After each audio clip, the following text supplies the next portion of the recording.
It was a bright and cheerful morning in the countryside, the kind of day when the sun shines just right and the farm animals seem to be in unusually good spirits.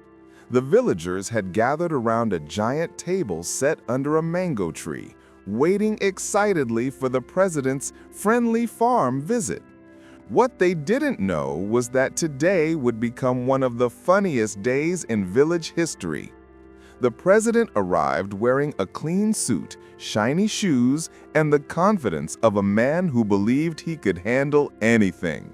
Right beside him stood a Deepika-inspired actress, famous for her charm, elegance, and uncontrollable laughter. She had come to support the event, though she clearly suspected something hilarious was about to happen. At the center of the table sat a watermelon so enormous that it looked like it had been grown for a world record competition. The villagers whispered, "Can he really cut that?" The farm animals, especially the goats, gathered near the fence, staring curiously as if preparing to watch a show. The president rubbed his hands together. "Watch closely," he declared. "I will demonstrate how to cut a watermelon like a true leader." The actress covered her mouth, already struggling not to laugh. He grabbed a knife that looked far too small for the giant fruit. With dramatic flair, he raised it in the air like a warrior preparing for battle. The audience leaned in. Even the chickens stopped pecking the ground.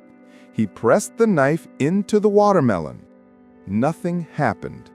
The watermelon didn't even flinch. The president tried again, this time putting all his weight into it. Suddenly, the watermelon made a strange cracking noise, like it was protesting his efforts.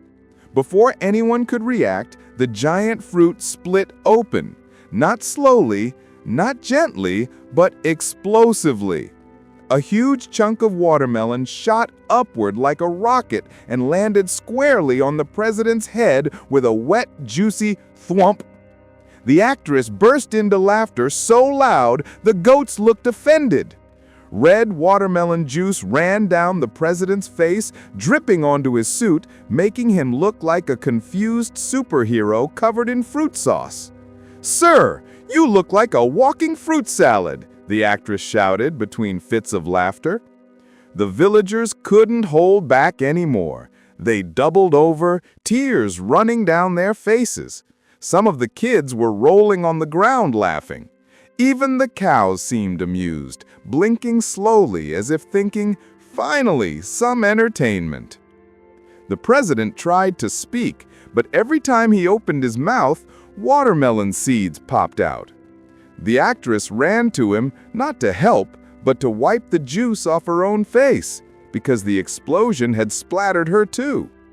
He staggered around the table, slipping on watermelon pieces like a cartoon character. The chickens pecked at the fallen fruit, making it even harder for him to regain balance. Meanwhile, the villagers kept shouting, "Cut another one! Do it again!" Finally, he managed to lift the watermelon shell off his head, revealing his sticky, seed-covered hair. The actress grinned and said, "Well, sir, if this was a wrestling match, the watermelon definitely won." And that was the unforgettable day when the president realized that wrestling with giant fruit was far more dangerous and far more funny than running a country.